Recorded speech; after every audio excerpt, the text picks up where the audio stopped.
Bueno, pues hola a todos, soy José Carlos Fernández, bienvenidos a un nuevo video del curso Reales 0205 de la Facultad de Derecho de la Universidad Católica. Hoy día voy a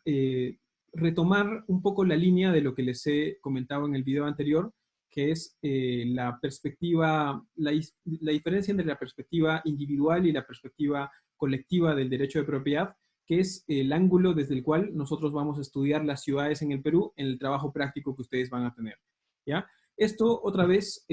mi objetivo es no meternos necesariamente a toda la cuestión teórica respecto del tema del urbanismo ni de las ciudades en el Perú, ¿no? Simplemente es una perspectiva de contexto, una perspectiva de realidad que yo busco que tengan ustedes en la cabeza a partir de la próxima semana en la que vamos a empezar a entrar a los distintos derechos reales que son de la posesión, de la propiedad, la forma que se adquiere la propiedad y los otros derechos reales en el Código Civil. ¿Ya? Entonces, en el video pasado les he explicado ya algunos ejemplos de manifestaciones contemporáneas de cómo el Código Civil tiene una visión un poco más individual y cómo en la realidad encontramos muchas manifestaciones de formas colectivas de organizarse de las personas alrededor de la tenencia de la tierra y que las vemos hasta un poco más claramente ahora en los tiempos de cuarentena que estamos retraídos todos a nuestra vivienda individual y vemos cuán insuficiente es esa vivienda como algo para satisfacer las necesidades que nosotros tenemos para nuestra vida en sociedad, ¿ya? Lo que ahora voy a hacer es explicarles un poco la forma en que esto se conecta con algunos de los conceptos más de tipo histórico que hemos hablado en las últimas semanas, ¿ya? En principio, y sobre esto les comento, que a veces se atribuye la situación de que nuestra normativa o nuestras políticas de vivienda se centren solamente en una vivienda, ¿ya? Y con las consecuencias negativas que eso trae, como por ejemplo el hecho de que nosotros estamos viviendo ahora en una situación donde hay gente que no tiene una vivienda con las suficientes condiciones para poder, por ejemplo, estar en una cuarentena tan larga como la que estamos viviendo, ¿ya? El déficit de vivienda en el Perú, que en la mayor parte es un déficit de vivienda cualitativo, porque las viviendas no alcanzan las condiciones necesarias como para tener una vida normal y saludable, es sumamente alto justamente por la parte cualitativa de las viviendas, ¿no? Muchas de las cuales han crecido más espontáneamente y no a través de un crecimiento planificado, ¿ya? Muchas veces en la doctrina de este tipo de temas se atribuye la culpa de esta falta de una política de vivienda o de un urbanismo, digamos, insuficiente en países como Perú o países en Latinoamérica o en general del hemisferio sur del mundo, ¿ya? Eh, las políticas que a veces se tildan de neoliberales o a los cambios hacia una perspectiva más conservadora de la economía que viene de los 80s y de los años 90s, ¿no? Y que en distintos países se ha manifestado a través de distintos cambios políticos, económicos y jurídicos de distinto tipo, y que en el caso peruano se manifestó a través del ajuste económico que se hizo en la época de Fujimori, ¿no? Con la aprobación de además una nueva constitución, el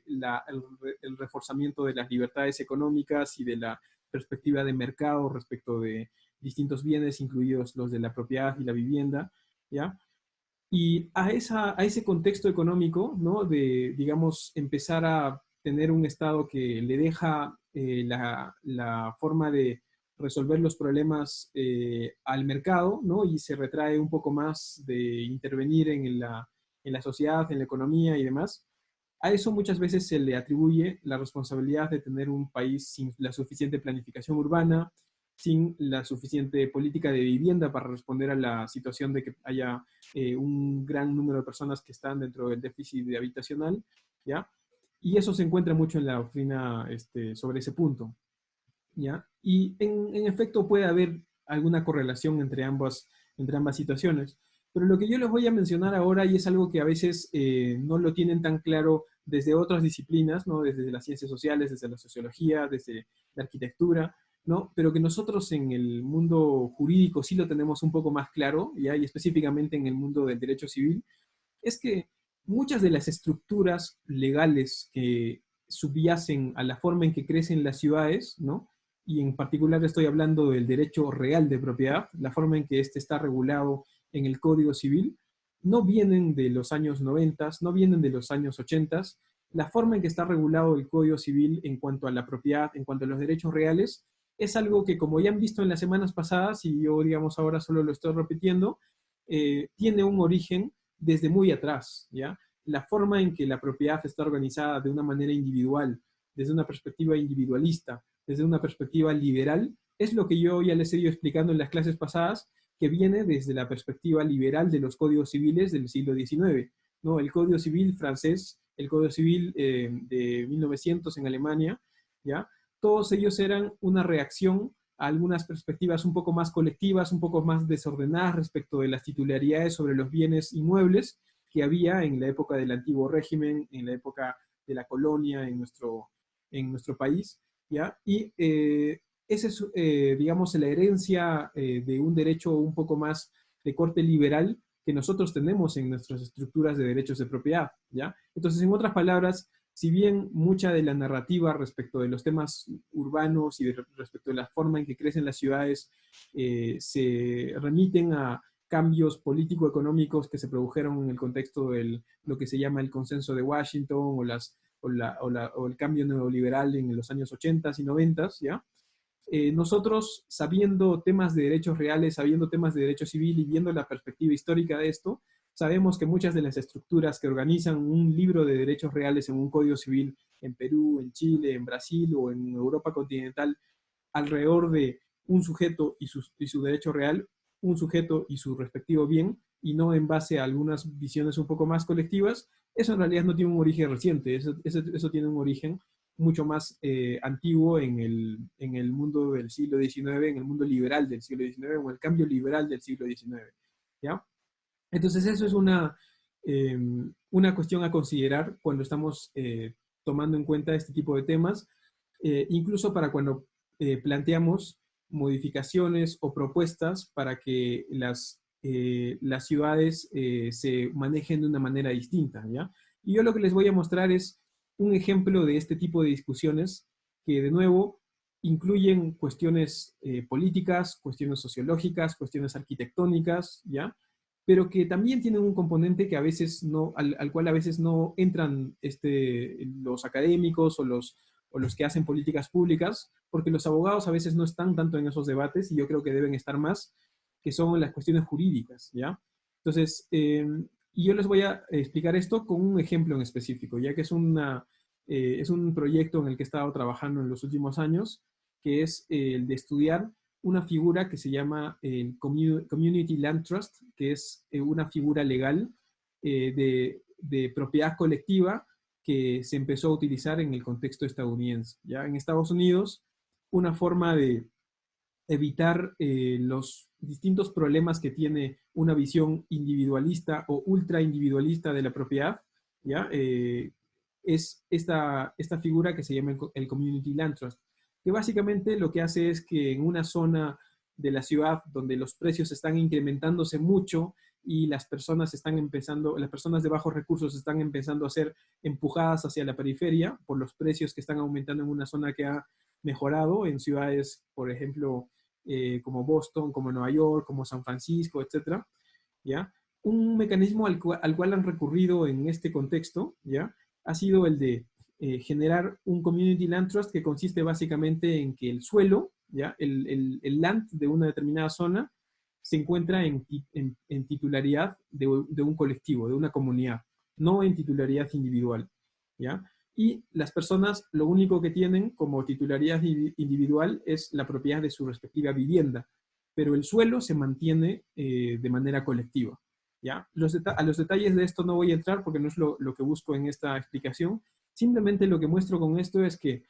en quizás lo que a veces se considera la meca del capitalismo, que es Estados Unidos, se generó una figura para contrarrestar algunas distorsiones que justamente genera el hecho de que la propiedad individual esté completamente suelta a las fuerzas de la oferta y la demanda en el mercado, ¿no? Que muchas veces generan desplazamiento de personas de bajos recursos y que a veces se relaciona con un fenómeno que alguna vez quizás han escuchado, que es el fenómeno de la gentrificación. Una respuesta a esto ha sido el de recurrir a mecanismos de titulación colectiva, ¿ya? Como es el caso del Community Land Trust, que se desarrolló en cierto momento en un contexto en el noreste de Estados Unidos, pero que ahora se está utilizando ya en muchos lugares en Estados Unidos y hasta ha saltado a otros países, como por ejemplo el Reino Unido, ¿no? En algunos casos en Europa continental y en algunos otros casos en algunos países, especialmente aquellos que tienen alguna influencia del common law, ¿ya? Y el proyecto en el cual yo he estado involucrado es el pensar si algún tipo de estos mecanismos podría ser una respuesta para contextos donde tenemos la familia del civil law, ya que es básicamente Europa continental, pero básicamente también la gran parte de Latinoamérica. Y, y viene esta propuesta justamente de empezar a pensar de si en ciudades como Río de Janeiro, donde los precios van aumentando increíblemente, o en ciudades como por ejemplo el centro de México DF, o incluso en Perú, en Lima, donde hay ciudades que están creciendo rápidamente en cuanto a su valor de metro cuadrado, como zonas como Barranco o el centro de Lima, que ahora está volviéndose un poco más comercial, va a generarse una serie de complicaciones para las personas en cuanto a que los precios de las propiedades, los precios de los alquileres van aumentando y se va generando desplazamiento de las personas de menores recursos, ¿ya? En ese contexto vino, más allá del tema de investigación, en esa investigación en específico, vino la pregunta de, ¿son nuestros sistemas legales y en específico nuestros sistemas de propiedad en lugares como Latinoamérica o en específico como Perú, sistemas que aceptan una visión un poco más colectiva de la propiedad, ¿ya? Una visión que, por ejemplo, no es ajena a la copropiedad, no es ajena a las comunidades, sino es una que, digamos, sí acepta ciertos tipos de organización colectiva, ¿ya? Y la respuesta enteramente es que no. ¿No? En el mundo del civil law, en el mundo de los códigos civiles, cuya influencia es europeo continental, son códigos civiles que más bien su visión de la propiedad es una visión bien individualista, bien liberal, que excluye en muchos casos la posibilidad de aplicar en el mundo urbano, quizás sí en el mundo rural, pero no en el mundo urbano, visiones un poco más colectivas de la propiedad, ¿ya? Entonces, hay esa primera conclusión respecto de un análisis como el que hemos hecho en las semanas anteriores respecto de la parte más histórica del derecho de propiedad, ¿ya? Sin embargo, eso es el derecho, digamos, formal. La práctica real, la práctica de la realidad, un poco que desmiente esto que les acabo de decir. Y ahí entran los ejemplos que les he explicado en el video pasado, que son una serie de manifestaciones de lo que en nuestro país, aparentemente, a pesar de tener un derecho liberal, un derecho individualista en el mundo de los derechos reales, la gente sí se organiza colectivamente, muy comúnmente en las ciudades peruanas, ¿no? Y ahí les he mencionado los ejemplos de las asociaciones pro vivienda, de las asociaciones de poseedores, de las comunidades campesinas que ya están en las periferias de las ciudades, de los callejones y quintas, que son la forma en que se organiza la gente en el centro de Lima, o hasta las propias asociaciones de propietarios en casas de playa o en la forma en que se organizan las personas en los edificios, ¿ya? Son distintas manifestaciones que un poco que contradicen esa visión que en lo formal aparentemente tiene nuestro derecho de priorizar la visión individual de la propiedad, ¿ya? Entonces, ese es el trabajo que en cierto momento yo estaba haciendo y que es parte de lo que también vamos a ver un poco en el trabajo práctico con ustedes. La forma en que aun cuando nuestro derecho y lo que vamos a ver a partir de la próxima semana al estudiar la posesión, la propiedad, el usufructo, la superficie, tiene como una visión un poco más pensada alrededor del sujeto individual, ¿ya? En la práctica se aplica de una manera un poco más colectiva. Se aplica de muchas otras maneras y acá solamente nos estamos centrando en el ángulo de comparar lo individual y lo colectivo, cuando esto lo podríamos estudiar desde muchos otros ángulos, pero en ese ángulo en el que nos estamos concentrando, que es la comparación de la forma un poco más colectiva de utilizar la propiedad en nuestra realidad, es a lo que nos vamos a abocar en este trabajo en práctico y, digamos, eso es uno de los planteamientos que a mí me hacen pensar que aun cuando esta lógica se está utilizando en contextos como el del common law, en el caso del civil law y especialmente en Latinoamérica, hay justamente esto que es un derecho europeo individualista que quizás hemos heredado y que tenemos hasta ahora en nuestro Código Civil, ¿ya? Como lo hemos explicado en las semanas pasadas, pero que se traslapa con una visión un poco más colectiva de la forma en que la gente vive en los barrios, vive en las ciudades, ¿ya? Y que no solo lo vemos ahora con el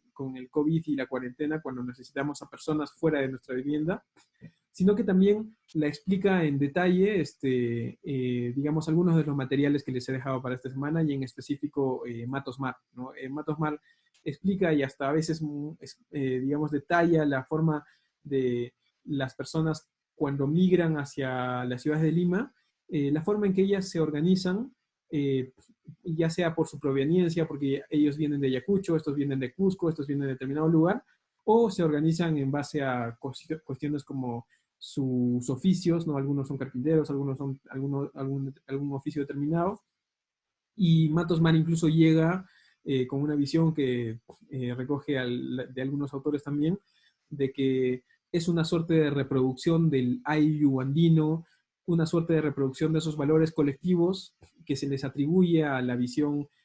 prehispánica de nuestras culturas, ¿no? Y que ahí está generando una suerte de híbrido entre la propiedad más liberal, más europea, y la propiedad quizás, o la visión de tenencia de la tierra un poco más colectiva que quizás había antes de la imposición del derecho europeo en nuestro sistema. Eso, que es básicamente la pregunta que ahora les estamos hablando de derecho, pero en general es la pregunta central de identidad de los peruanos, cómo es en realidad la propiedad peruana. ¿Es una individualista, es una colectiva, es una mezcla de ambas cosas, ¿no? Se produce respecto de muchos otros ámbitos también, cómo es la arquitectura peruana, cómo es la cocina peruana, cómo es la visión política peruana.